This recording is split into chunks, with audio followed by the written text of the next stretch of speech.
Shadows whisper when the lights go dim. Cold breath crawling on my skin. Voices echo from the other side. Is it real or just my mind? Things paranormal talks in the dark. Secrets buried leave a burning mark. We interview the dead, we debate the unknown. Chasing shadows where the seeds are sown. Fingers tapping on a Ouija board. Broken silence like a shattered chord. Eerie hums in the... Well, hello, everybody. Welcome to a new Things Paranormal Talks. It went smoother than I thought. Yeah. And it didn't cut off. So Restream sorted everything out. A little bit. That's fine. I forgive you. Well, thanks. That's nice. It's not my fault. It's Restream. I can't help it. Yeah. Tonight we have not one but two gentlemen, and they are called Mark Reeder and Ron Meyer. How are you doing? We're doing Excellent. good. It's a nice day in Boulder, Colorado. Sunny. Temperature is 57 degrees, maybe a little rain later. Perfect. In paradise here. That's good. Better than cold. All right. Could you guys, in turn, introduce yourselves? What do we know you from? So I'll try that. So in 2013, I was hired to produce. This was the times of, DVDs. You make a lot of money doing DVD series and so on. It was a grand old time for independent producers, and we were hired by this company that had unique access to all the outlets where you could sell DVDs, and they wanted me to do a series of series, and one of them was to do one on Bigfoot, the Bigfoot phenomenon, which was just becoming kind of well known. And I kind of reluctantly decided to do that because my daughter wanted to do it, and it became Chasing Bigfoot, huge hit, and I think it's like 6 parts. And I interviewed a lot of people who had Bigfoot experiences. And their stories were mostly ones of visual sightings of one kind or another. And I could tell that they weren't lying, but I just couldn't accept the idea that they were actually spotting some sort of hominoid, whether a kind of a human sort of thing or a primate. But yet the experiences were real to them. And then at one point, one of the people I interviewed said, I think he used the word interdimensional, and that kind of is a catch-all for its science, but we don't know exactly what it means. And so I thought I'd like to pursue that and see where that goes. But at the same time, I had been working with Mark. We had done some science fiction books together, and he had worked for me doing educational videos. That was one of the other things I did. And I talked him into doing Aliens 2035, which is kind of the story of how we imagine a kind of race of Bigfoots interacting with humans. Would you say, Mark? Absolutely, yeah. And we were just kind of winging it. I think they were kind of friendly with people, but mysterious. They reproduce not sexually, but there's a term when you do it. I can't remember it now. When you don't do it sexually, you just create another version of yourself by some process. It's got a name. And we had them interacting with another kind of alien entity. And without revealing the ending, it was quite a large book. It did quite well. And that was Mark's introduction to Bigfoot. And it was not unlike, kind of a number of people told stories of Bigfoot when I was interviewing them, that they could sense them, that they were there in families, and that they had a kind of similar structure to, that we have, our family structure with parents, adults, and children, but with special capabilities of, being able to move in and out of existence and so on. So that was kind of the beginning of my serious investigation into the nature of Bigfoot. You want to play off of that, Mark, in any way? Yeah, Ron and I kind of go back a long ways before that. We met in a martial art called Aikido, where Ron was one of the biggest guys in the room, and everybody else was afraid of him. And I thought, well, what the heck? I might as well just see what he's got. And we ended up beating each other up quite a bit, and then became fast friends. Later on, Ron, as Ron mentioned, he hired me for his video production company doing educational videos. And in that time, he encouraged me to pursue my passion, which was writing science fiction and fantasy novels. And he mentored me for a while on that. And one thing led to another. We did documentaries together. And then in 2018, Ron mentioned the book that he and I worked on, which was about Bigfoot. And that kind of brings us pretty much to where Ron and I are now in terms of looking at Bigfoot not as some hominid creature living in the spaces of in the forests or places like that, but as something much less defined. Even the word interdimensional sort of tries to define it in a scientific manner. In some cases, people use what are known as Einstein-Rosen bridges, which are magnetic portals that can transfer information. And when you think about it, everything around us is information. Even ourselves is information, from our cellular intelligence to our DNA. So information can be transferred like that. But that's just a science staying within its own little box, saying, here's how we could possibly explain this. And as Ron and I as Ron pursued his investigations of it, and he brought me in on it, we had a lot of talks in many of the coffee houses around Boulder. And I'm sure that there are places that are still wondering if we're sane. But we came to this sort of idea after reading after Ron was looking at a paper by Jacques Vallée on presence and mystery, that Bigfoot and paranormal experiences in general are part of a larger manifestation of a presence that has, for millennia now, for at least 50,000 years, been subtly guiding humans by presenting mystery to them. And I like to say this, like humans are as curious as cats, and there's just nothing we won't look at. If it's a sound in the forest somewhere, it's like, oh, I got to go see what that is. I mean, it could be a grizzly bear waiting to eat you, but you still got to say, I'm going to go look at that. Yeah. So the mystery, this presence creating this mystery, has subtly guided humans for the last 50,000 years toward what we actually don't know, nor do we try to posit it yet, because we're still gathering facts. But it certainly has been involved in human evolution, both technologically and our own evolution in terms of becoming more enlightened. Yeah. So I could Ron, I'd like to add to that a little bit. Vallée calls it a control hypothesis. And the control aspect refers to something like a thermostat. You guys have thermostats in Holland? Yeah, we do. They control air conditioners and heating units, right? Yeah. And you set, a temperature.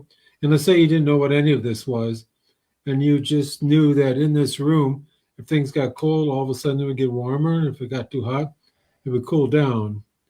And that this presence operates like that with regard to mystery. If the mystery, tampers down, a paradigm of science comes along, like the physicalist one, that says everything's reducible to, matter and energy. It throws some wrenches into that, and people start looking for, maybe they invent some new technology, and they start changing the paradigm, because that's going on right now. And if things get too crazy, maybe it slows things down.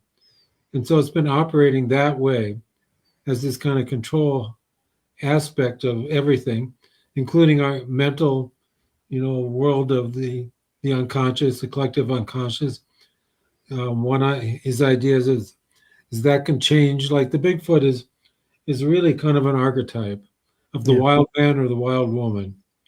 That part of us that wants to be free and in nature, and free of all civilization, and living the good life as we might imagine this kind of wild man or wild woman. And that's gone through this lots of variations in that, and right now it's kind of like it's become one of the ultimate mysteries right now in terms of a meme in at least in our country.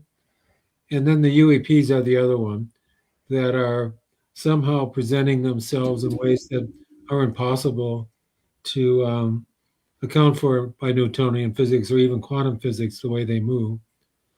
Incidentally, we one of the so do you have any questions on that so far? That's kind of the hypotheses we're dealing with. And so at a certain point I decided to see if I could substantiate that one way or another. And that led to this protocol that I do. Are you still active in the field? Oh yeah, we had in the last 2 months I did the protocol in March at the Sedona Ascension Conference. It's a lot of really rich white people paying good money. Those are always good. You probably have a few of those in your country too, I guess. Oh yeah, we do. Yeah. Oh yeah, we do. Too many, you can have them. Well, there was a couple there from Norway and from Holland that came all the way just to hear me, not to hear me. But at the last on the last month, the headliner for their big event in the evening, which they call the Skywatch, Chris Bledsoe. I don't know if you ever heard of him. He's Sounds familiar. Yeah. raises his hands in UAPs. He brings them in, and so Yeah. I was contacted as a replacement for him. And I had done the protocol twice before, relatively small, and I thought, here's an opportunity to do it with a larger group, see if it scales. Ron, why Yeah. don't you explain what the CE6 protocol is? Okay, so what it is it starts out with a simple mindfulness vipassana meditation. Are you familiar with those terms? Yeah. Mindfulness means you isolate some aspect of your experience. I mean, the typical one would be sound. I mean, you can focus on sound, right? Or you could do body sensations. Yeah. And the interesting thing is that, you don't say, you say, I have an itch. You don't say, I am the itch, right? So this gets interesting, in mindfulness when you start talking about self-talk, there you identify with it. But in any case, so that's the mindfulness aspect of Vipassana is the kind of Buddhist meditation where you realize that everything's always changing. And it's pretty easy when you have body sensations, they come and go. Every pain you've ever had is gone, right? Hmm. From the time you're a child to now. Maybe you have one now, but so I do that mindfulness Vipassana meditation, and then we do this chant, which is based on the 5 vowels that form the basis of all language, and they're A, E, I, O, U. And that the record of those goes back to at least Egypt. It's been carried through. There's a famous place called Monroe Institute where people go to the non-physical realm, and they use the chant by a guy who picked it up from one of those shamans in Peru. And so I got it from my enlightenment teacher, and we do that 5 or 6 times, and then we communicate. The people communicate what occurred for them. They don't argue or debate. They just say what occurred. It's pretty simple. And then we repeat it multiple times. And I've done this now 4 times. It started last summer at a place we call Church Creek. And it was all about Bigfoot and every way that Bigfoot could possibly show up, from proto-speech, tree breaks, and we even got a beat, a music beat, with no sources ever, just showing up and hearing it. Um, there was subsonic sounds, 17 you don't hear, but you can use equipment to record them and know that you had them, which, affects your internal system. People had weird feelings going through their body, floating and all that sort of stuff. So not only were there physical manifestations, but physiological, mental ones for people. And so there's part of the control theory is that the the archetypes that we have in the subconscious can be modified, and they probably can be modified not only at the individual level, because what the wild man means for you is probably a little different than it means for me, and so on. But there's a universal one, and that can be modified, I think, by what happens at these times of events. Mhm. So anyhow, going back to Sedona, it turns out that I thought maybe this would be good for, like, since the largest I'd done before was around 10 people, 30, 40. Well, we gave a talk, and then everybody wanted to come, and there turned out to be well over 200 people. So that was like, oh my God, how am I Wow. going to do this? Yeah. Yeah, that's a good question. And I do this namaste practice in the beginning, which is, you look into each other's eyes like I'm looking into yours, and the God in me, or the oneness in me, recognizes the God or the oneness in you, and vice versa. And then have the partners change a little bit. So after that, I thought we had control of the lights at the football stadium that this was occurring in, but I didn't. Once they were turned off, it went complete dark, because Sedona is a dark city, dark sky city. Do you know what those are? Mhm. You don't allow any artificial light at all Nope. when it gets dark. So I had to figure out what to do, and I couldn't do exactly what I wanted. But one of the things, we had a thermal going, and I usually don't have people look to the sky or open their eyes, because it's such a dominant experiential sensor as our eyes. But I did, because I was running out of things to do.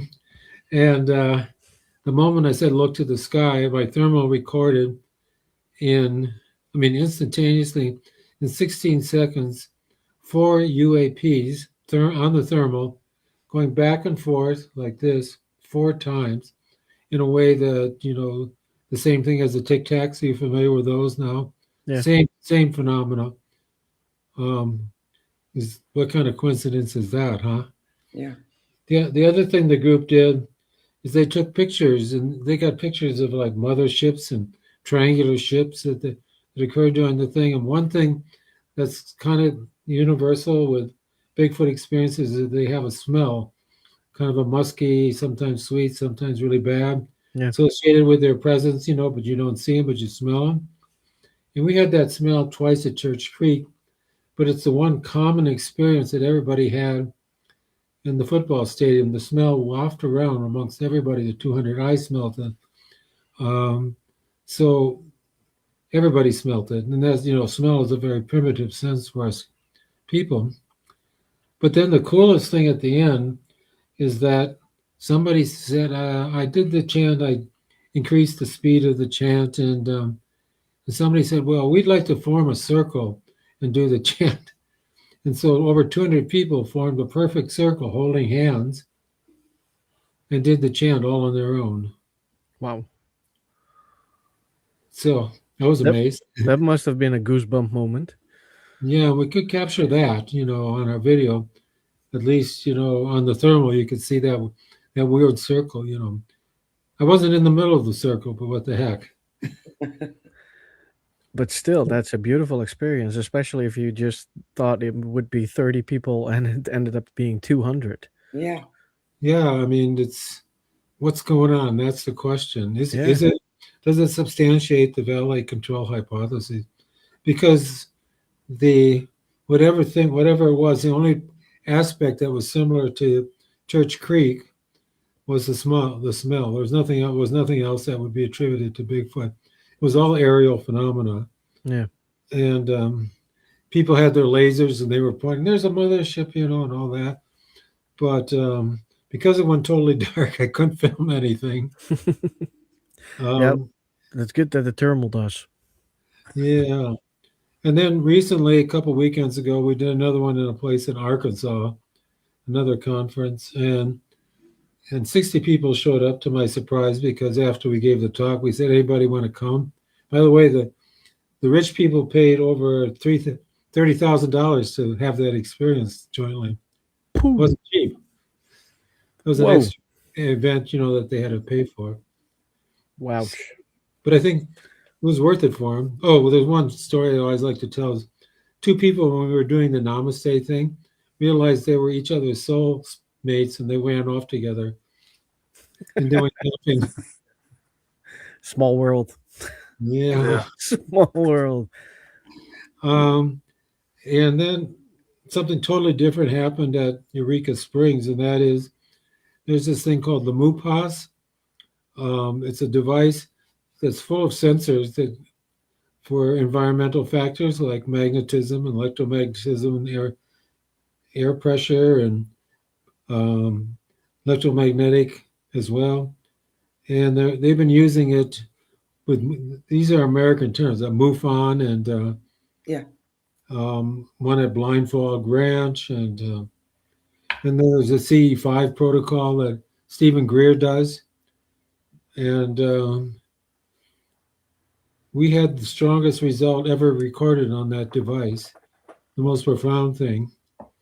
There were four physical variables. The first one, you know what a gyroscope is, right? And there's an X, Y, and Z accent, Yeah. dimension. And the minute right before I said the first chant to the end of the experiment, the Z axis started spiraling up, which means it's kind of like a portal opening. And it continued for the full 90 minutes, slowly, gradually corkscrewing up. Of course, we didn't feel we were doing anything different. And it wasn't rising off the table that it was sitting on. But then towards the last third, there's a base magnetic reading for that place.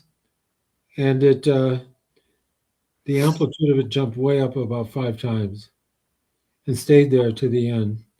At the same time, the air pressure dropped incredibly. And we had isolated huge electromagnetic spikes. And they had never had a result like that with any other investigation. That's amazing. So Yeah. that brings us to now. That is amazing. Are you in close contact with MUFON? Well, I know people there individually. I know the one in Colorado, and I can have easy access to them if I want to. Do you, when you experience something like UAP, do you always contact MUFON that you saw UAPs? Never done it. Oh, you never done. Okay. I haven't. This is really the first time I really had I didn't see it. It was only later when I looked at the thermal footage. Oh, look what we got. Well, that's a nice discovery in the end. Yeah, I mean, what the heck is that? Yeah. That's cool. Yeah. Have you So- always been spiritual? Spiritual. I've had unusual things happen during my life spontaneously. What are called non-dual experiences, where the self goes away. Mhm. Mark and I teach a practice, a flow practice that gets people into that state. I've had multiple out-of-body experiences, since I was a teenager. They just show up in times of crisis, usually. And because I've been in the media for so long, I've been able to use the cachet to explore masters in all these Eastern religious things. By the way, do you know Peter Ralston? Have you ever heard of him? No. I personally haven't, no. Yeah, he created a unique kind of martial arts, which was really important in mind and Mark growth. We have this effortless power and situational awareness, and led to the practices that gets us into the flow state. And he's got a huge presence in Holland and a lot of followers. I thought maybe you might. It's called Chen Ching. I'm tired of talking, Mark. You talk for a while. Well, in answer to your question about spiritual, I'm a Sufi, and Sufism has been around probably since Zoroaster. And the interesting part of Sufism, or the part of Sufism that really attracts me, is its openness to all experiences. So it doesn't eliminate a religion or a practice because it doesn't fall directly in line with Sufi beliefs. It opens up and says, what is common among all beliefs? What does this belief bring into my experience to make me a better person? And working with Ron on this particular project, on all of his paranormal projects, has really opened that channel of listening to people instead of already having an answer for them. Which is what a lot of people do. It's comforting to say, "Oh, I already know the answer," you know, and it's actually very uncomfortable to admit, I don't have the answer. But if we say, I have a question, then the answer might be there. Yeah, And so exactly. Sufis say, I have a question. And when Ron and I started working on this, as I said before, I was very skeptical. And now when Ron and I talk about these things, I'm always asking questions. I'm saying, well, I have a question about this, Ron. How would an interdimensional being work? And And I why say, wouldn't Dan, you be if I able to know. capture an interdimensional being? I mean, seriously, if it's there for a moment, why wouldn't you be able to catch it on film? Why wouldn't you be able to lay a trap for it or something like that? Yeah. And so as Ron and I explore these questions, we've gone the route from a Bigfoot being a hominid creature to an interdimensional creature to a presence. And the presence, coming back to Vallee's control system hypothesis, the presence makes a lot of sense when we think about the paranormal. Yeah. Not that everybody's paranormal experience is a good one. Not that everybody says, oh my gosh, it's like Christmas. No, people have unbelievably frightening experiences. And I can only imagine what that's like for them. I've never had one like that myself. But if the control system hypothesis is about creating a mystery that gives individuals experiences that they can use in many different ways. I think a really good example of this is Stephen Jobs and Apple. He has these experiences and he comes up with iPod, iPhone, iPad. And now he is not an engineer. He's not a computer genius. So, but he has the wit to be able to find the people who are. And he presents to them these ideas and says, how can we do this? He doesn't say, this is how we're going to do it. He says, how can we do this? Yeah. And they work together. There's a synergy in that kind of question answer experience that is very creative. And so for me, being a Sufi, the control system hypothesis, the presence, is creating a synergy with me when it happens to me, that I'm not supposed to just sit there and go, well, la-di-da. I'm actually supposed to be part of it. And I add my curiosity to it to try to find an answer. Yeah. Interesting. I don't know if you know this, but Jobs took the typical trip to the East, to sit with gurus, which he did do. Yeah. And he learned how to open up. And my enlightenment teacher went to work for him and designed the original interface for the what was it called? The box, Mark, that the Mac. The iPod box? No, earlier. Oh, the iMac. The iMac. Huh? The iMac, right? Yeah, the early version of the box Yeah. in a That's cube. the iMac. Yeah.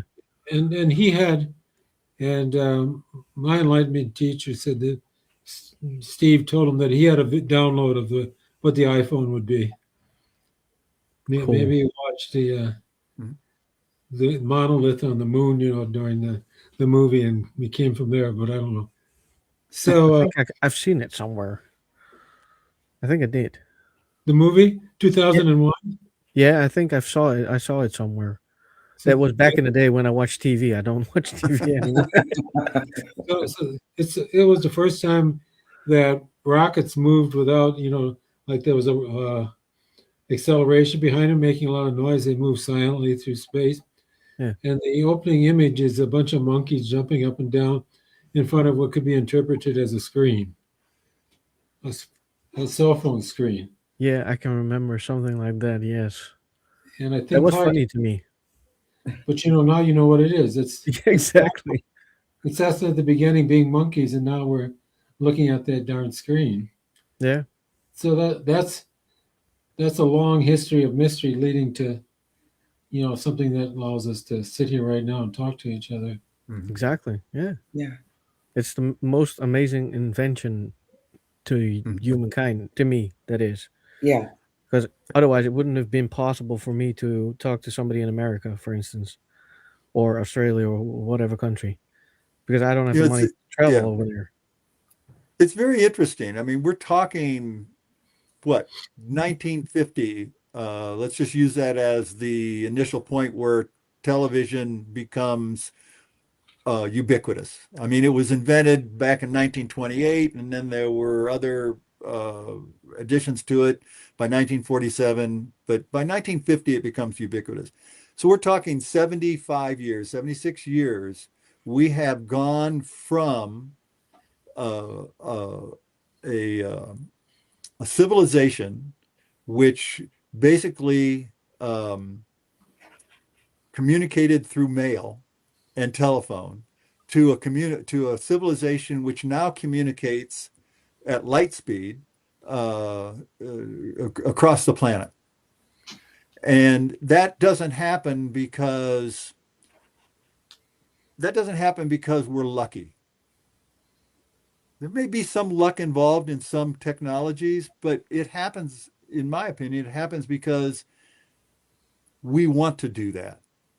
And maybe, and if we go back to Jacques Vallée's and the control system hypothesis, if that presence wants us to do that, and it's been guiding us for 50,000 years, there's a little more information behind that we can get to later, but it's been guiding us for 50,000 years along this path, technologically and spiritually, along this path to get to this point. What's next? Why bring us to this point? And this point to me is extremely important. And Ron and I have had many conversations about this. Right now, there's one thing happening in the world that we could not have been predicted 1,000 years ago, and that is the rise of large language models, the rise of AI. Whether you're working with Gemini or Claude or Elon Musk's Grok, AI, it's now ubiquitous. It's everywhere. It's in your Yep. phone.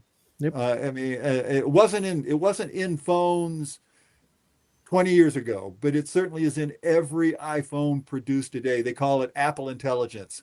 Nice acronym, AI. I mean, it's really important. So if this presence has been guiding us along these lines, and humans have been willing partners in this, like I said, it's a synergy. What is the next step with these LLMs? Because they mimic uh, uh, human speech very well. And Ron, you should take it from here because you're much more apt at this than I am. Okay. So the large language models are based on an architecture that's called the autoregressive architecture that produces words and symbols and math on the basis of the statistical relationship. They call them tokens, but we could use words. That's all it is. It's just a relationship statistically, because they were trained on many different words, different texts. And Yeah. you can train them on texts of individual companies, and then they become useful in a special way, still having the basic architecture of the autoregressive. And what surprised the heck out of me is when I went and did the Church Creek thing looking for Bigfoot, what happened was we recorded a beat.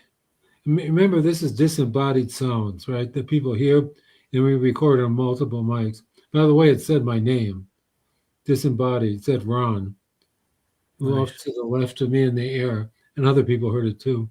And I stupidly said what, but and didn't want to say anymore.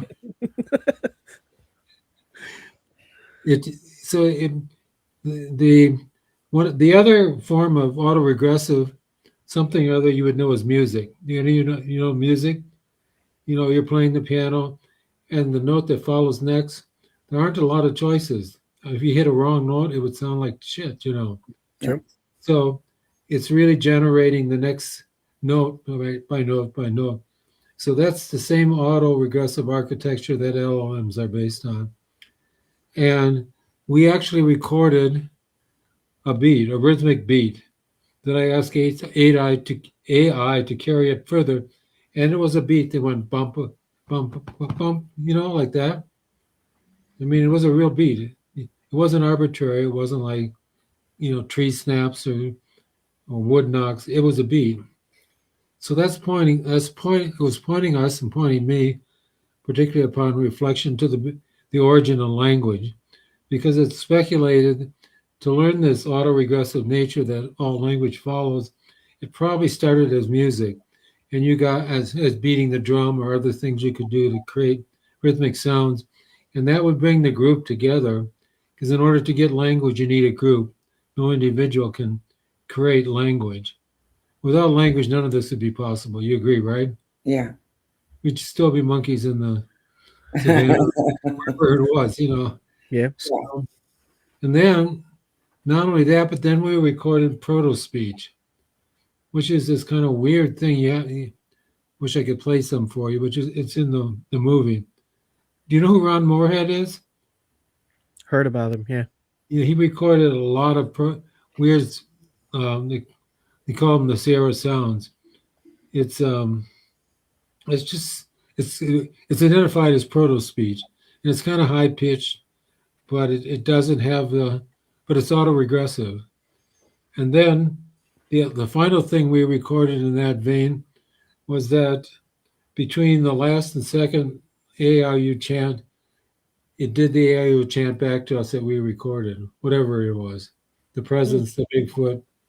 And so what it's saying in a big picture way for me is that pay attention to the language and the origin of language, because you got another one coming along right now, which could be the end point of the whole thing that started with language for us humans. Yeah. And there's now speculation that this autoregressive architecture, the large language model, that you, me, Mark, and Mary have one running too right now. It rests on us, on our brain in some way, perhaps, that allows us to communicate with each other. And if you start paying attention, you'll notice, especially with regard to your own internal thoughts, like, where did that come from? And if all of a sudden I said, oh, telescopes are nice, you'd say, what happened to him? Like that doesn't fit in, right? No, As I'm talking. it doesn't. But you'll notice that if you pay attention to your own internal thoughts, weird crap comes up, or images. Yeah. And that's the autoregressive, the LLM, yours generating what's next. And I don't know, a lot of times, like, why the heck is it doing that? And a lot of times it makes a lot of sense. If somebody's talking about fishing, I may all of a sudden get an image of when I was a kid fishing from our cottage dock, and it connects. It's not, me going to the bank and collecting money or something.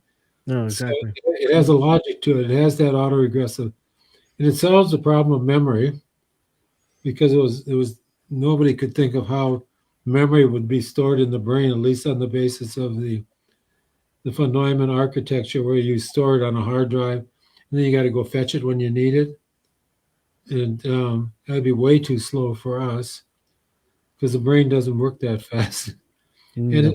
and nobody's ever found a memory in the brain anyhow.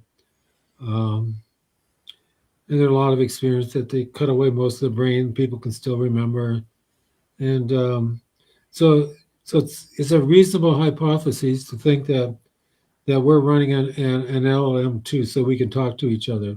Yeah, And, exactly. and it explains how children learn language. They don't. The only way they can learn it is to hear it. You can't teach them. Nope.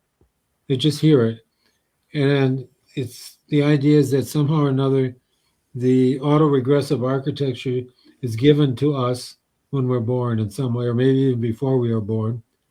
And then if you're around people talking, because everybody knows you can take any kid and put them in any language group anywhere, and they'll learn that language. It's not, conditioned by, you know, what was going on, with their parents or where they were. If you move them around, they'll be able to learn the language. Yeah, Yeah. they are. And it's kind of a glorious time for kids. They're like on a hallucinogenic high all the time for about 3, 4 years. It's all play and learning. Yeah. And then when they get language, then they get a little more organized and not so much fun anymore. No, And I get complaints from my kids all the time. Now I have to do the work, and I don't want to do the work. I want to play. and Like, then, you have to learn. and then they become teenagers and social animals, and then it's really hell to pay. Hmm. I know. I have a young teenager right now. Yeah. So Hell. so language is this really important event Yeah. in the history of humans. Researchers have tried to pinpoint when language developed. And there's no real way to say because there's no fossil record to look at, for one thing, about that points to words being said. However, most researchers believe that humans developed language somewhere between 100,000 years ago and 50,000 years ago. And there is a fossil record of the mouth and the throat, which would point to this. Apes, for example, can't say certain vowel sounds. They can't say certain words because the pharynx, which is right above the larynx, and the mouth are different sizes. But in humans, the mouth and the pharynx are about the same size, which interestingly enough allows us to make vowel sounds, which goes back to the proto-speech that Ron was talking about, the A-E-I-O-U sound. At the same time, our ears began, our auditory complex began to develop, and we did we developed the three small inner bones of the ear, and those allowed us to recognize different sounds, but mostly consonants. So you put those two together, and that fossil record shows that those developed somewhere from about 500,000 years ago to the 50,000 years ago. So researchers think, somewhere around 50,000 years ago, humans developed language. But language allowed us to do several things. If we go back to Ron's idea about drumming, let's go there first. So in the book, we create a character called Dave, and this is before language is developed, and he leads a mammoth hunt, and they bring they manage to kill a mammoth, and they bring it back to the clan, and they have to tell the story. Well, they tell it with drumming. And because drumming is extremely effective in its percussiveness, you can make things very soft. You can make them very loud. You can make them energetic. You can make them very slow. So you can tell this story through drumming. But drumming, as Ron mentioned, is autoregressive. So you might start off very slow, but then it gets very rapid as you in the chase for the mammoth, and then the actual kill Maybe you have to defend the mammoth from saber-toothed tigers or smilodons, whichever one you want to use. So there's a way of communication, but Let me it's just not add language. let me add one more thing, and that is the group can all drum together, and that's Yes. probably So, just as important. right. And so that's really important because the group coming together understands what the drumming means. Language is like that. Language, though, does better than just drumming because language allows us to use symbols that can be passed down from generation to generation. So the ability to say to somebody, well, here's how you make a flint spearhead, and you can actually show them and tell them how you're doing it, can get passed down from father to son, mother to daughter, however, or mother to son. My mom actually taught me how to use a chainsaw. So I mean, that was when I was 13 years old. Wow. My dad was too busy being a doctor, so my mom had to teach me how to use a chainsaw. At any rate, this lore gets handed down generation to generation to generation. Technology gets handed down. Now, these two things go hand in hand: language, technology. It isn't, you really can't have an advancement in technology without language. It's true that a chimp can take a stick from a tree, put it down an ant hole, eat the ants. Not unlike our Pleistocene ancestors who were omnivorous and would eat ants too. The difference is that our Pleistocene ancestors had a language that said, we can take and make an axe head that can dig into the earth and dig up the ants. So And he can pass that knowledge on to the next generation who can the improve group upon has it. to the group has to know the language. You can't Yeah. create a language without the group. No, exactly.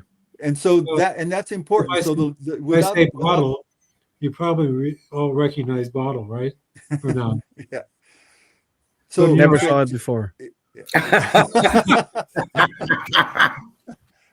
actually, I'm toasting Mary, because I think she's such a nice person. I am nice. so at any rate, to get back to this idea, Ron's correct. I mean, without a group, you can't form a language. Without a group, you can't actually create incredible technology, especially in the 21st century. Nobody could build a cell phone by themselves. Nope. The technology is just too complicated, too sophisticated to do so. Same thing. So technology and language, they go together. And the control system hypothesis, Jacques Vallée's idea, this presence, I can see this presence working in a synergistic way with humans to create a better technology, to make things easier to survive instead of just being an animals that are out foraging like carrion eaters. We can actually go out and hunt our own food. But, So but we it have, also, let me just interrupt you here, because the next thing that really happens is you start telling stories before there's any writing. So I could yeah, say, that, I got yeah, this by ordering it on Amazon, Mhm. and you can toast everybody with buying it. So I have to. The storytelling aspect is really important because that, in order to tell the story, you have to share a lot of words within the group, Yeah. and so you're building that stronger group structure, mhm. right, Mark? So storytelling. Absolutely. We go through this in the latest book, The High Strangeness of Bigfoot, about how technology and language all build on one another. But it is because of a group. And this is one of the things, and it isn't as though there aren't groups in the animal kingdom. Obviously, whales live together in pods, lions in prides. There's a murder of crows, Yes. that get together, all this sort of things. But we're the only species, as Ron said, that tells stories. And those stories convey knowledge. Yeah. And that knowledge gets passed down and worked on and improved. So to the point where in the 21st century, hey, everybody except for maybe groups in the Amazon that have never seen civilization before knows what a cell phone is or what a Yeah, smartphone is. And I exactly. actually, while we're talking here, I could call you if you gave me your phone, or I could call you. We could talk this way instead of the way we're talking now. Yeah, So there's an important lesson to be learned here, I think, for everybody. And that is that this presence isn't isn't working with humans to dominate. The presence is working with humans to open us up to everybody. This is the Sufi way of life. The Sufi way of life is being open to all spiritual ideas. yeah, And so, from my point of view, this presence is opening us up to be open to everybody. You come to me with a story, I don't sit there and go, oh my God, he's telling another story. I actually listen. I listen to yeah, that story going, wow, that is a fantastic story. And I can see how it would impress you as a child. yeah, Uh, Mary says something about growing up in the Netherlands and how it's different than growing up in the States. And instead of my saying, well, the States are much better, I listen to her and I say, wow, there are things that happen with you that could improve my life here. Yeah. So that's my take on it. So That's what do why you think? language and technology are so important. So what do you yeah. all think of this hypothesis of Jacques Villay? I think it's very interesting. I've never heard Yeah, of it before. This absolutely. is the first time for me. Yeah. So I think it's very interesting. But I really actually had the question because we were talking about languages and groups, and the group has to know the language. But now the Mhm. question backs for me: do you think that Bigfoot, for instance, lives in groups, or are they just lonely? I think that they are manifestations or a mask of the presence. That's my interpretation. Hmm. In the sense they don't live like that. They show up for people like in these bizarre situations. Never can quite catch them, solidly. People will see them and then they disappear out of the blue. So, so I do not think that they're like a wolf or a polar bear or any. It's not of the same thing. It's my guess is that it's sort of. I bet in some way it's us. This whole presence thing, but it's extremely powerful because if it can produce those tic tacs moving like that, it's able to manipulate the physical world in a way that's way more than we can do. So it'd Yeah, be easy if it can do that. It can easily say my name, percuss some sounds for us, show up as a smell, um, as a hoot and a howl, some portal language. That'd be easy for it. Say my name. Um, that's my guess. yeah, It's a hypothesis I'm working with. So, um, and I do have sensitives, on my investigation, and they do sense something, an energy that they would call Bigfoot, and that it would suggest multiple, you know, three, four animals, some young, some old. But there's no reason that it could not manifest that way through energy if these people were attuned to that. I don't feel that stuff. I'm not a sensitive in that way. Wish I was. could come in handy sometimes. Yeah. I have the same. I work with that one. He is very sensitive. I just You a go, sensitive Mary, or is he just talking about it? No, I'm very sensitive since childhood. And I always thought it was a curse. Oh And no. Mm. now it's handy. It is handy now. But as a child growing up in an environment who didn't believe in the paranormal and spiritual world, uh, it can be a curse because I knew things before they happened. And yeah, my mom always said she has big ears, so she hears everything. But after my grandma passed away, she was cremated, and I wasn't around. I was with some relatives, And after 2 weeks, we sat at a bonfire, and I told my mom, "You threw grandma in the fire." And that was the beginning of the belief of spiritual behavior and the spiritual Mhm. world and the paranormal for my mom, at least. Cool. So Yeah, That is cool. they've been sensitive throughout history in a really important aspect of the group. The culture. Mhm. Um, they haven't always been in good standing. We burned a few at the stake here, but Yep, yeah. So I always bring them whenever I can on my investigations because they bring a different perspective. they And do. people, I think, we evolve and we get, these talents are hidden in a lot of people and suppressed in a lot of people. Like you, maybe married for a while, and now they're kind of released, and I think that's really good, for sure. Yeah, But by the agree. way, people ask about Bigfoot, but nobody's ever captured an angel or a demon or a devil, right?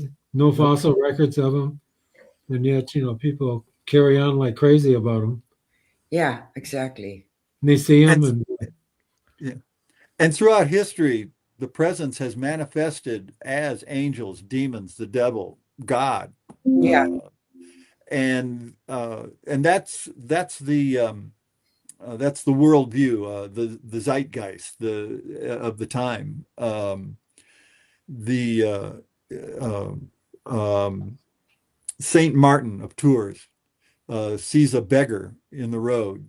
He cuts his tunic in half to cover him, and later on, he's looking at this beggar as an angel or a representation of Christ, and it changes his life completely. He goes from being a soldier in the Roman army to becoming a Christian, and later he is a saint for what he has done. Yep. uh, uh, St. Francis of Assisi gets a vision of Christ and literally to build churches, and this is what he does. Uh, Here in the United States, Joseph Smith, who started the Mormon religion, had a visit from an angel, which gave him the golden tablets of the Mormon religion. So, so throughout history, the worldview is what, or the milieu of the times, I think, kind of helps people manifest what they want to at that time. Angels, demons. In the 21st century, it's different. And I'm not saying that religion is dead or anything like that, but in the 21st century, we're much more secular. And so I think we're going to have manifestations of the presence in a more secular manner. Secular means like UAPs, Bigfoot, which is huge because there's no part of the planet where people don't have some meeting with Bigfoot, whether it's in the Australian outback with what they call the Yowzi, the Himalayas with the Yeti. Here in the United States, we call it Sasquatch or Bigfoot. Sasquatch is a Salish Indian word meaning a forest dweller. Um, the Among the Lakota Indians, they use the word Sitanka for elder brother or Chiantanka for I'm sorry, Chiantanka for elder brother and Sitanka for big brother. So in the 21st century, we're going to be looking at these things through a secular lens. We're going to say, well, I don't see an angel. Oh, I wouldn't see an angel because that isn't the way my Sufism goes. But I would see a UAP, or I would see a Bigfoot, or I'd see some creature, something that was totally out of the ordinary. On the other hand, a nun from there's a priory down the road in Boulder, and a nun there might actually see an angel. Maybe she doesn't have as much. She hasn't traveled the world as much as I have, and so she would see it that way. But in the 21st century, I think it's much more secular, and that's why the presence can manifest itself to that person or even to a group of people in a particular way. Yeah. And then it says, okay, my job here is done, and it vanishes. Not unlike the Cheshire Cat in Lewis Carroll's Alice in Wonderland. Question, Mark, because you mentioned to us backstage that you do not do paranormal investigations. That's Ron's thing. Mhm. Has it never ever popped up in your mind like maybe it's a good idea to come with Ron once, or is it just not Yes. I, interesting? it's curious that you mentioned that, because I've actually always thought I'm better not being part of his investigations, because I can bring a different point of view to the books we write. But Ron just recently invited me to go on one of his expeditions here at the end of May, and I have agreed to go on it. So we'll see. If we have another conversation next year, you might find me a totally different person. My hair might be purple, and we'll, something strange.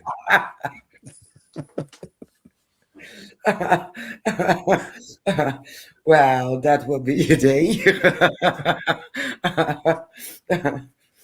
And if you agree to go on an investigation, is that for UAPs and Bigfoot, or Uh, are you open to look for disembodied voices to see if there is intelligence?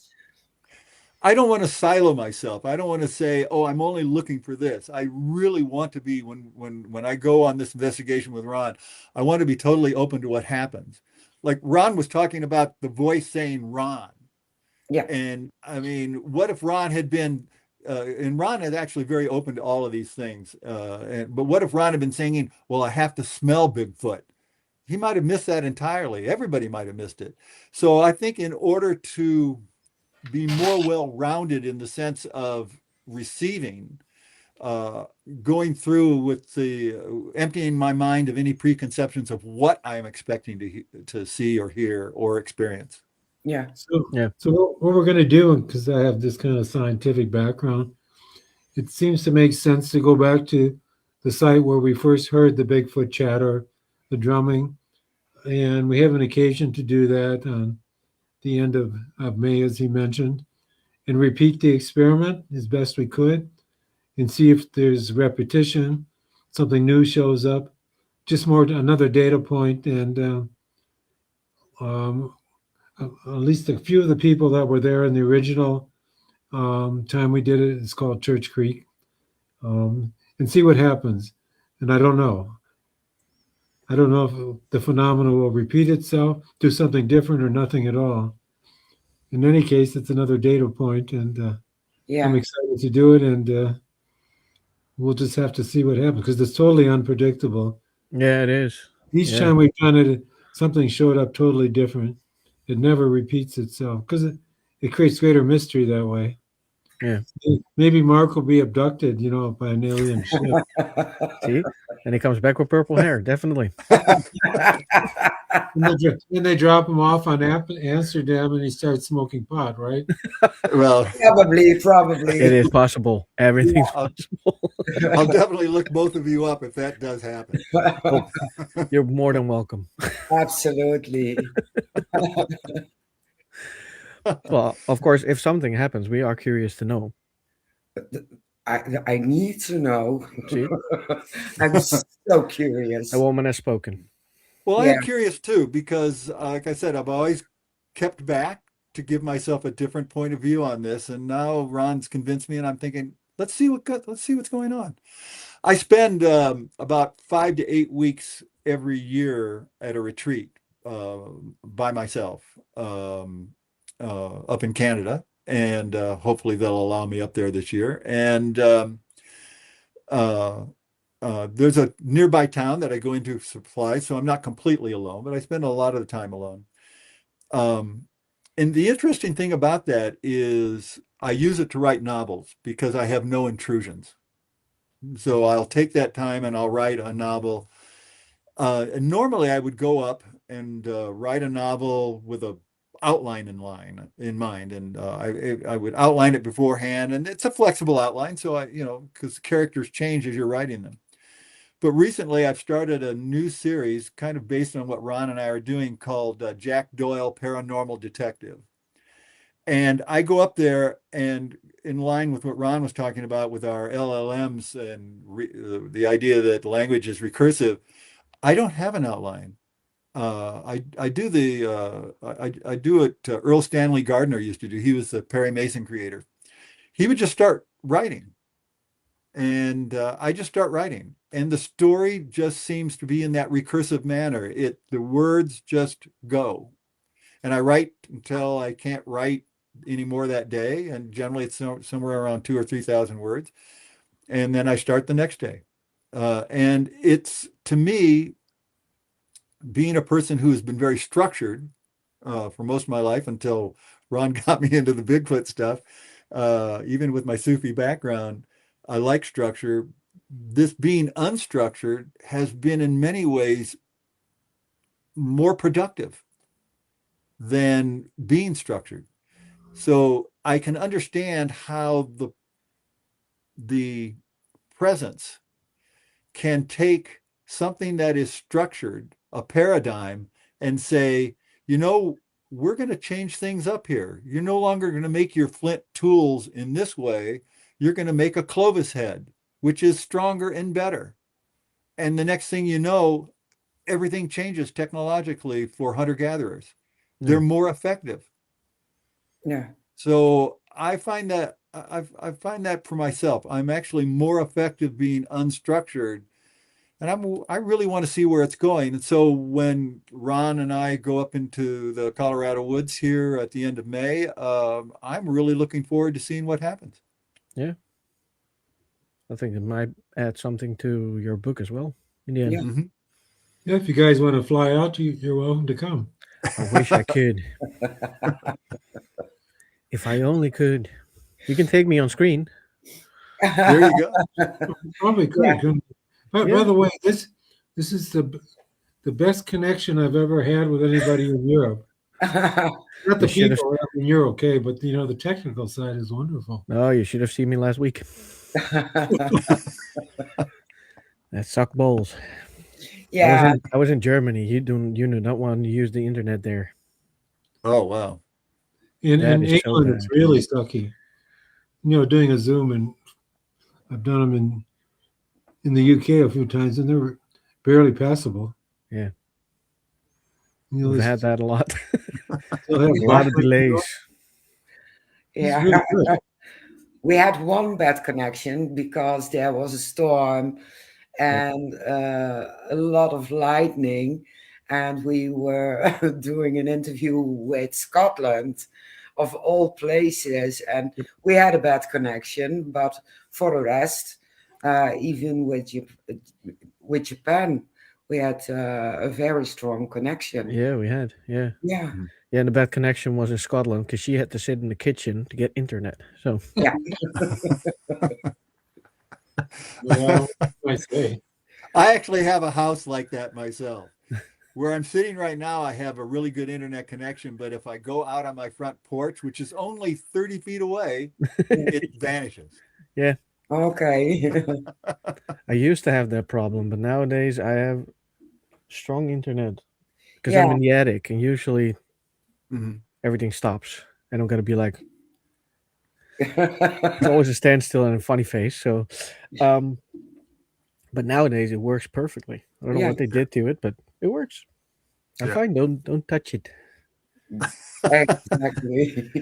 They screw over my internet. I have one more question for Ron because, of course, I did my homework a little bit. Um, it was mentioned that you did a very popular program that it's pretty popular here in the Netherlands, and it's called Becoming Evil. Yeah. You've written that program, right? I produced it, yeah. Yeah. To produce it. Have you Serious? ever had a case that you produced that you were like, this could be a paranormal case instead of just a very bad person? Well, there's a lot of. Are you familiar with the paranormal terminology in some way? A bit, yeah. So there's certainly a lot of residual paranormal activity related to both the victims, location-wise, and the perps, the serial killers, for sure. I did a piece on that true crime podcasters tell their most weird story or case, and half of them are related to serial killers and the residual energy created by, as I said, the victims or not. Yeah, like I became, yeah, I'm an expert on serial killers. You probably guessed that, right? Yeah. It wasn't my choice. I was hired to do this shit. And then once you get stuck with it, there you go. Yeah. But it's done extremely well. I tell people serial killers made me a millionaire. Yes. So why, So why are you? they did do one good job. Yeah, they got me some money and I can talk to you now. Exactly. Well, that's two. That's two good Uh, jobs. but in terms of,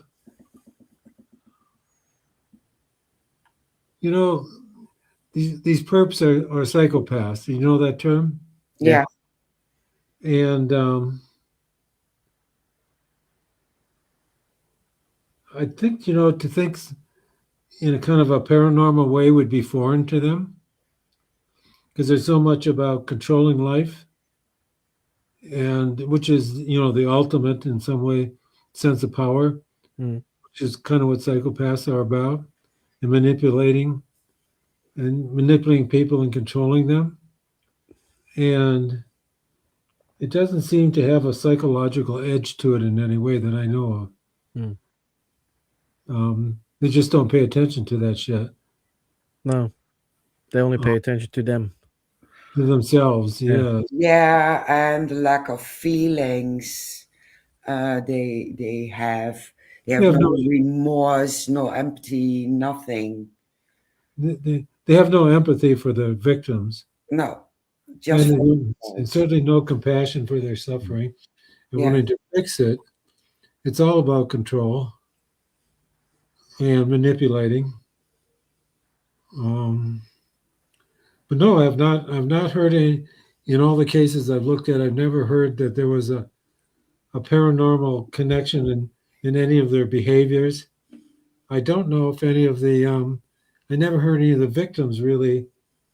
Well, actually, if you look at some of the cult massacres, you'll have a whole different story there. It's usually based on some sort of paranormal religious sense. It's a whole different thing. You know what I'm talking about? Yeah. Cults. Yeah. And so they're often, as you probably know, they're based on I have contact with Jesus or God, and I'm a special person that way. And people fall prey to that. And of course, they're manipulative, but they're not psychopathic in the way the serial killer is. And certainly those leave a huge stain, that have killed many people. I've done a series of mass murderers too, and a lot of them are, well, a lot of them, are it's about revenge.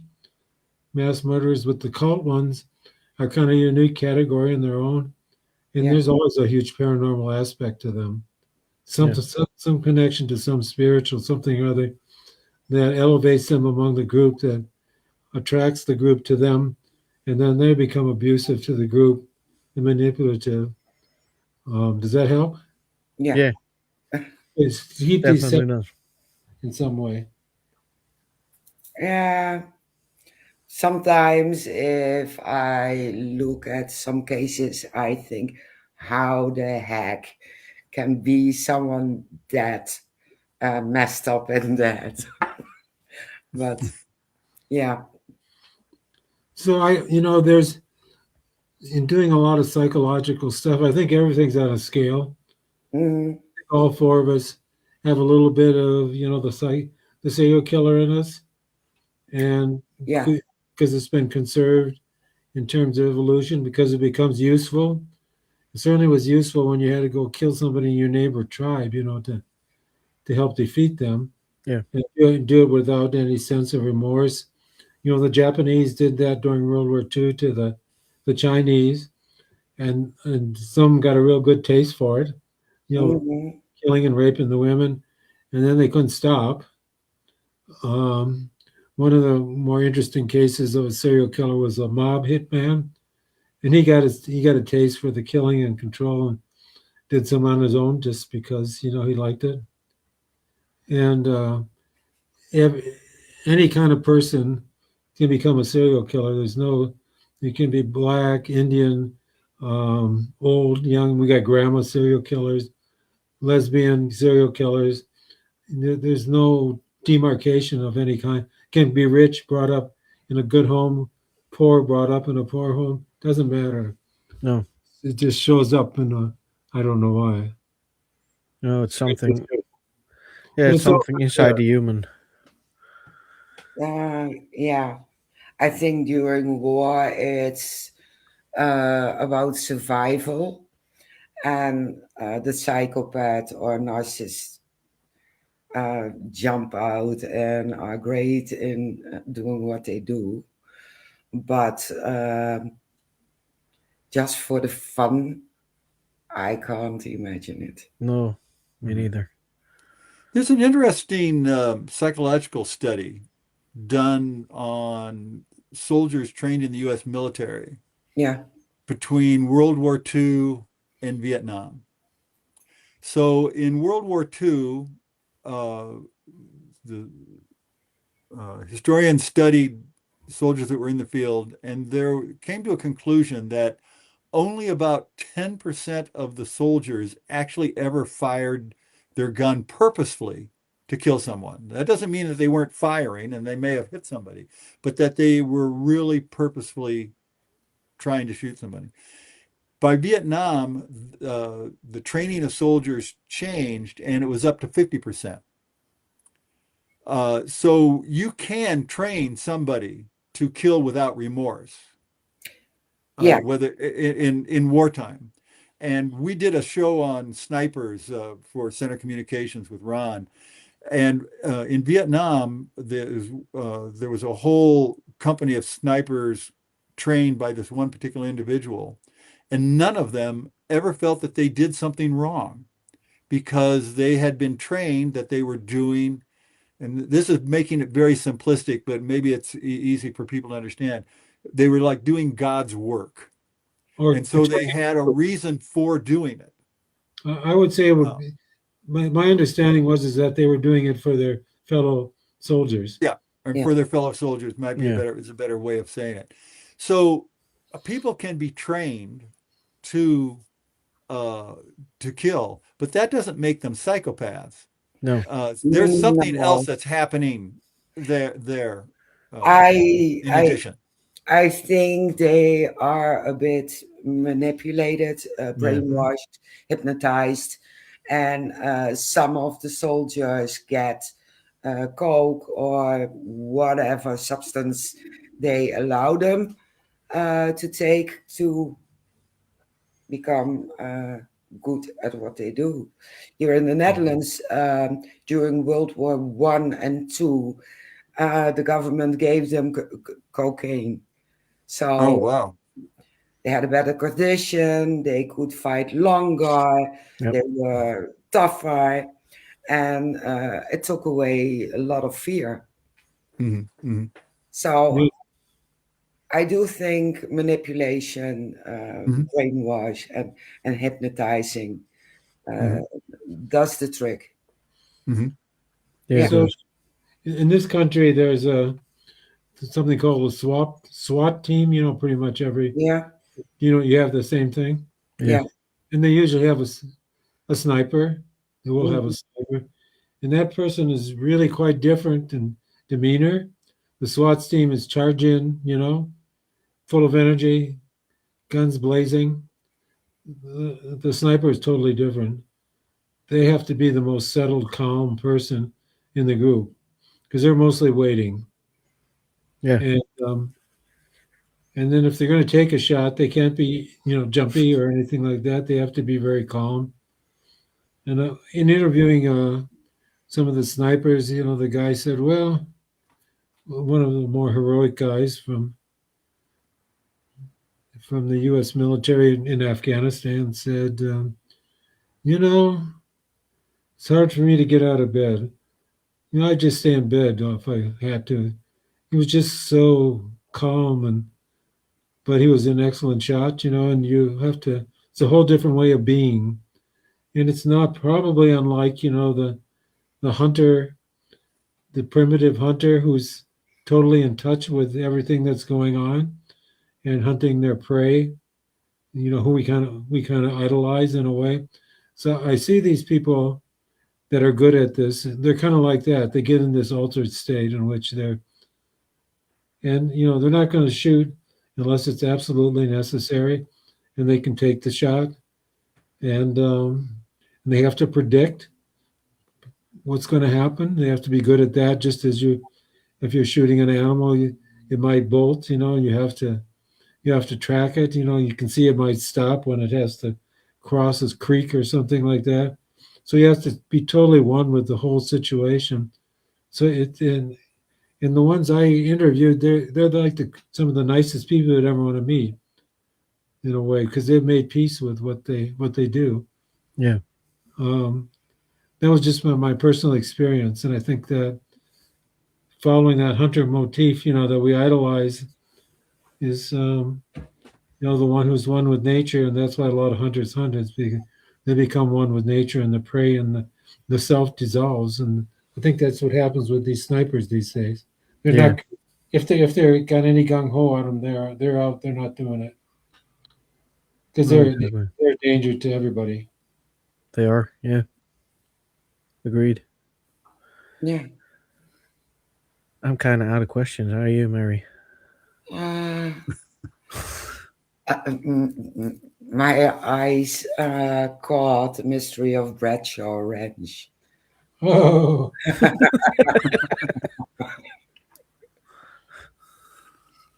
What's the mystery? well, a lot of shit goes down there.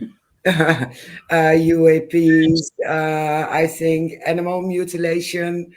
Um, No animal mutilation. no animal mutilation. Oh, that. But Dinosaur footprints, but not animal mutilation. okay.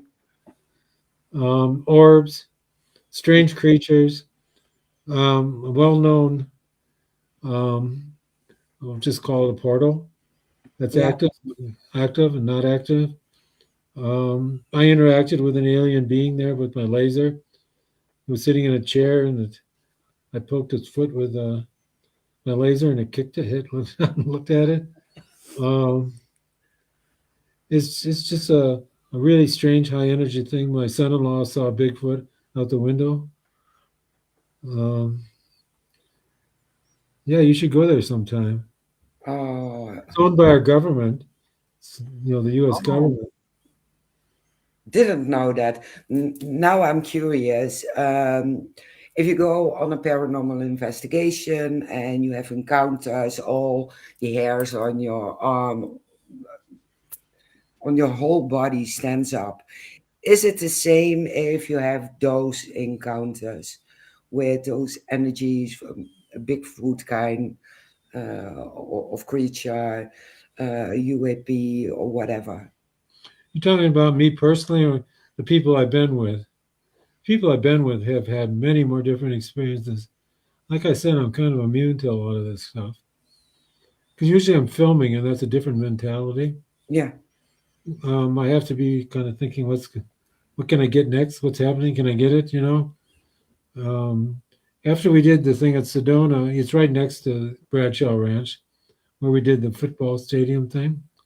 So we took 17 people there that night, um, and they just had their own experiences. Everybody had stuff going on. They all had a chance to kind of stand in where the portal was. It wasn't all that strong. It kind of tipped people over, and there was a downward pressure on everybody, and but it's made people sick before if you stand in it. So yeah, everybody has their own experiences there. Like I said, my big one was interacting with that thing sitting in the chair. That was really cool. Yeah. That I can imagine that. Yeah. Bradshaw Ranch is in this really unique area of Arizona. It's northern Arizona, up toward the Grand Canyon, and the area is it's desert Southwest, and strange things about the deserts. In every desert of the world, there are strange things that happen. It seems like deserts collect anomalies. They collect different kinds of energies. But the energy at Bradshaw has been documented for thousands of years. The original inhabitants, which are known as the Snauha Indians, documented through petroglyphs. Images of Bigfoot, images of It's awesome. ETs, of aliens.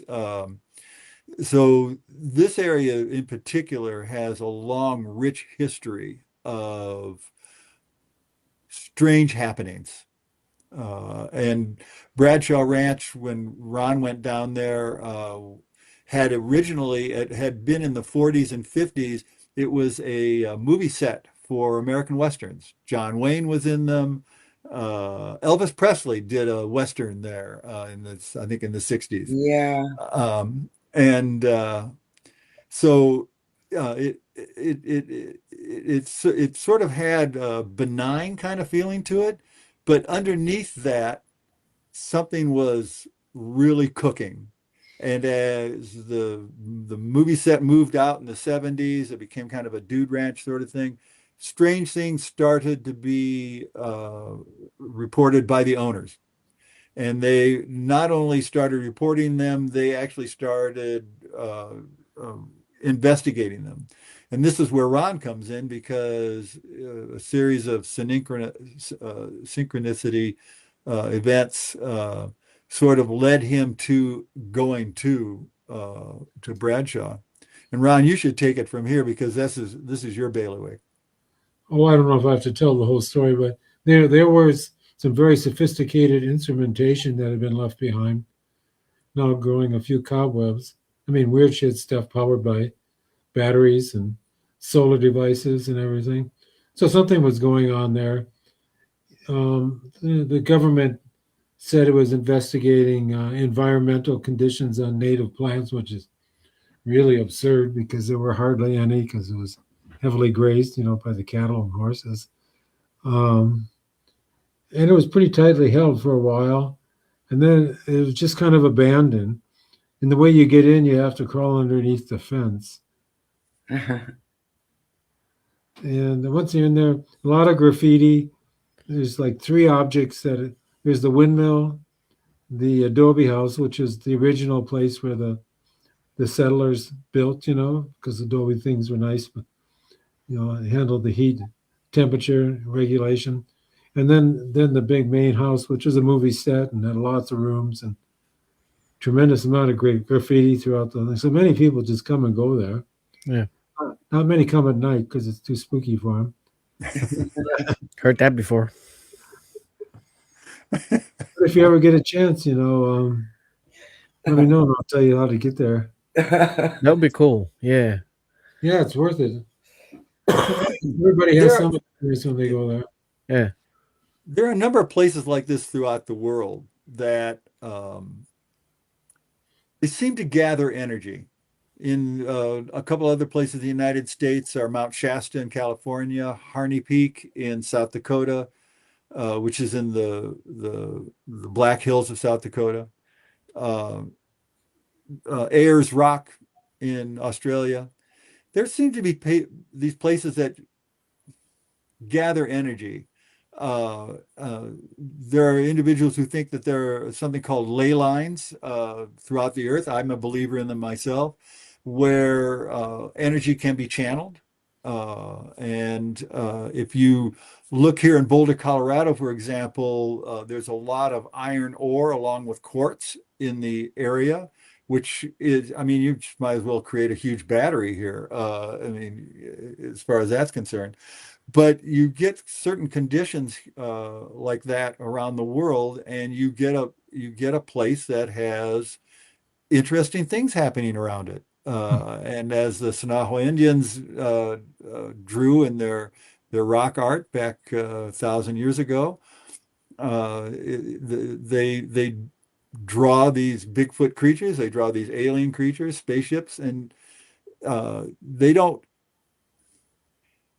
have a Jules Verne type of education to create 20,000 Leagues Under the Sea or H.G. Wells, The War of the Worlds, but they're creating figures that we now can look at and say, well, wow, yeah, that's an alien, that's a Bigfoot.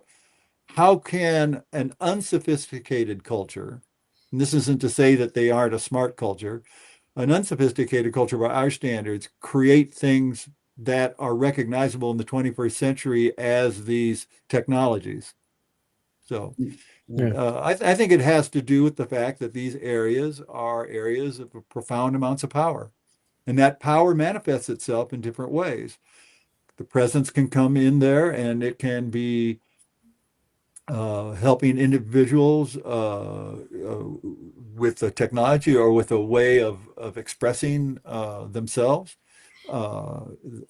So I'll be interesting to see as Ron and I investigate more of this, as he investigates more of these, we go to different places, how that energy in these different places compares to Bradshaw Ranch, for example, or Mount Shasta, or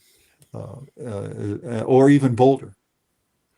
So I have a thought on that, fitting in with the control theory hypotheses, that the mystery needs places of mystery to keep the mystery alive. Like Stonehenge, many temples of every religious persuasion have created places of mystery where you go there, you go on pilgrimage. You got any in Holland? Yeah, we have some Stonehenges here, Yeah. which are very interesting for me.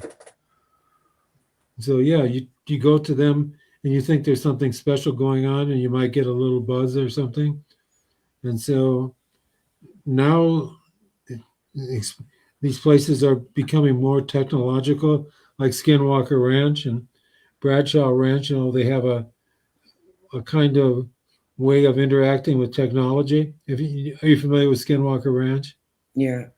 Yep. The presence there, as Colonel Alexander calls it, it messes with their technology all the time, showing that it's superior, keeping the mystery alive for these scientists, who are material.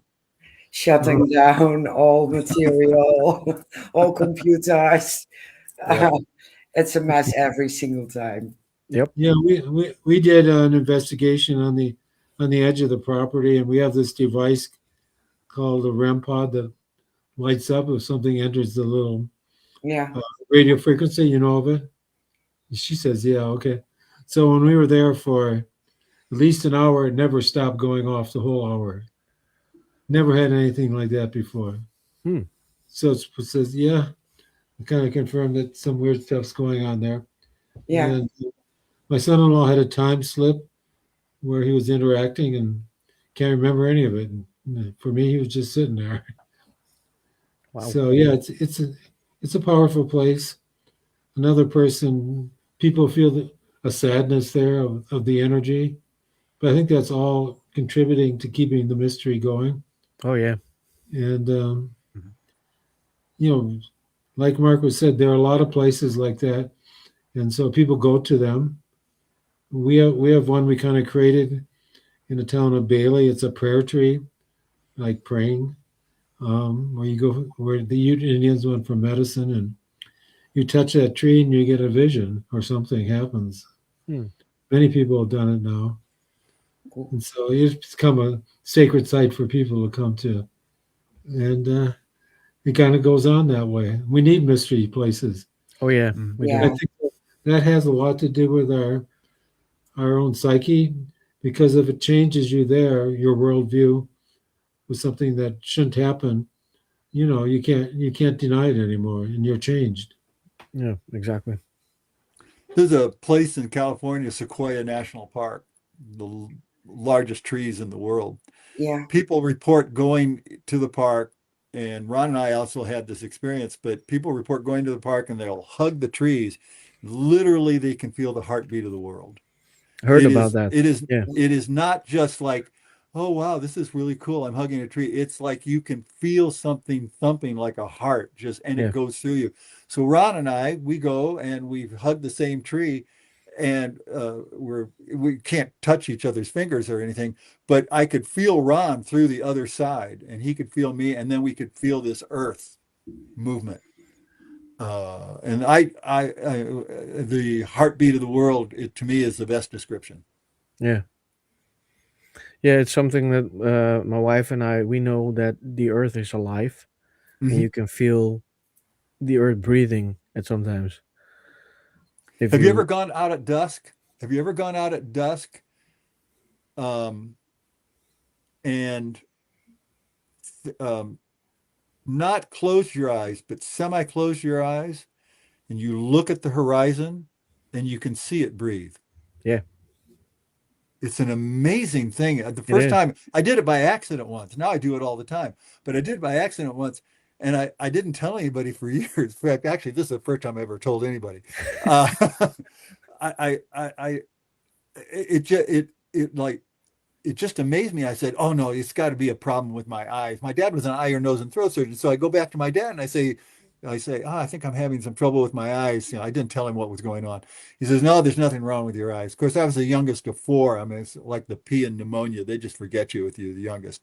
At any rate, but years later, I could do it, you know, not by accident. And I'm not saying that this makes me special or anything. Don't get me wrong. Anybody can see this. Yeah. You know, you just have to empty your head of trying to explain of the little voice in your head, that LLM in your head telling you what the world looks like all the time. You Yeah. just got to let that one go. Got to get into that mindfulness, that big the flow state, the big space state, and it happens. You see it. Yeah. And once you see that, you understand, like you said, the earth is alive.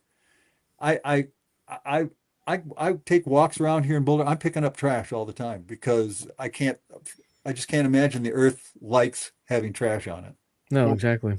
Yeah, I always say behave like animals. I've never seen an animal throw trash on the floor. Exactly. Yeah. They shit on it. But But that's not trash. That's fertilizer. Let me tell true. you about my dog, though. You know, she likes to get into the waste thrower basket and pull out Kleenexes and leave them on the floor. That's but it's human trash. I There couldn't. had there had to be something. Yeah, I couldn't help myself.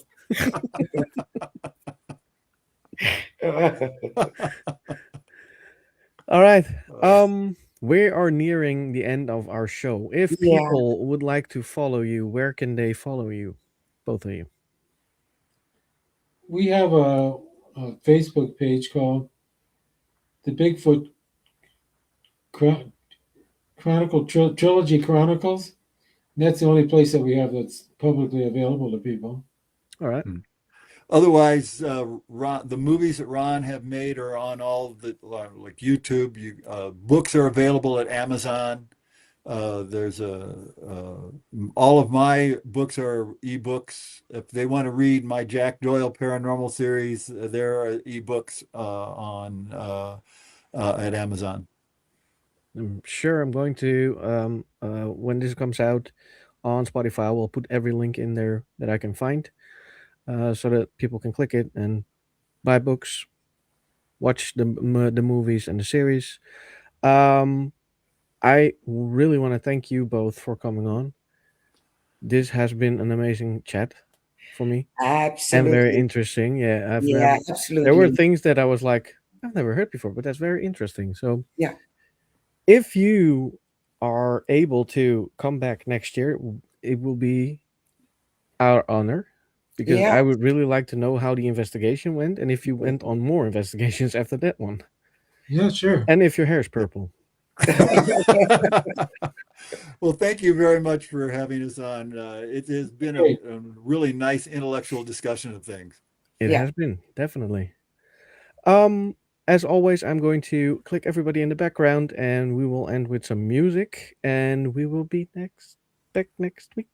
I'm looking at Mary because now I don't know anymore. Oh, now I have to get my calendar. Oh my God.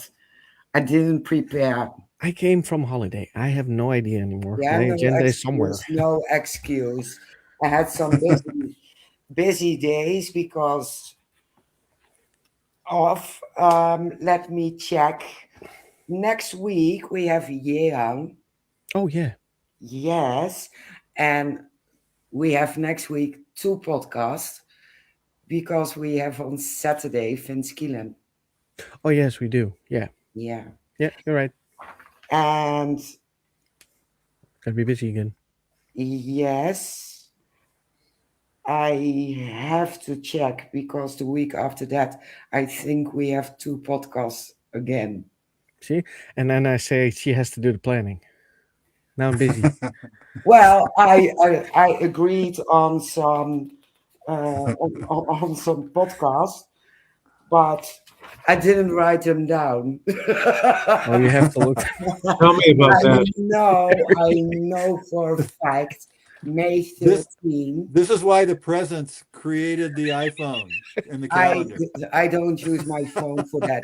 But May 13, we have a guest, Yep. and I haven't seen him on a podcast before, not in an interview, not in a podcast, No, I haven't. and it has to do with paranormal. Mm-hmm. But he's a retired Detective. homicide detective. Yep. And that's the Oh, only clue interesting. you're getting. Yep. We're not gonna say anything more. All right. Gentlemen, thank you so much for joining us. Thank you. Guys, I hope you have a very nice day the rest of the day. Yeah. we'll give it a shot. You too. Oh, It's Yeah, been a hope real you get pleasure. some good sleep tonight. Oh yes, we will. Oh, no problem. I just drove home today, so I'm gonna be tired. Okay. All right. Take care. Thank you so much, guys. Thank Take you. care. Bye, everybody. See you next week.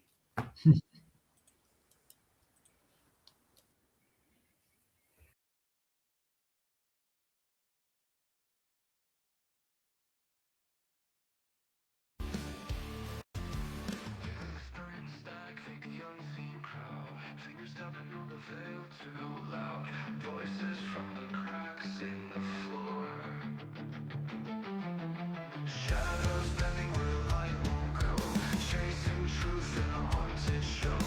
Are they real or something more?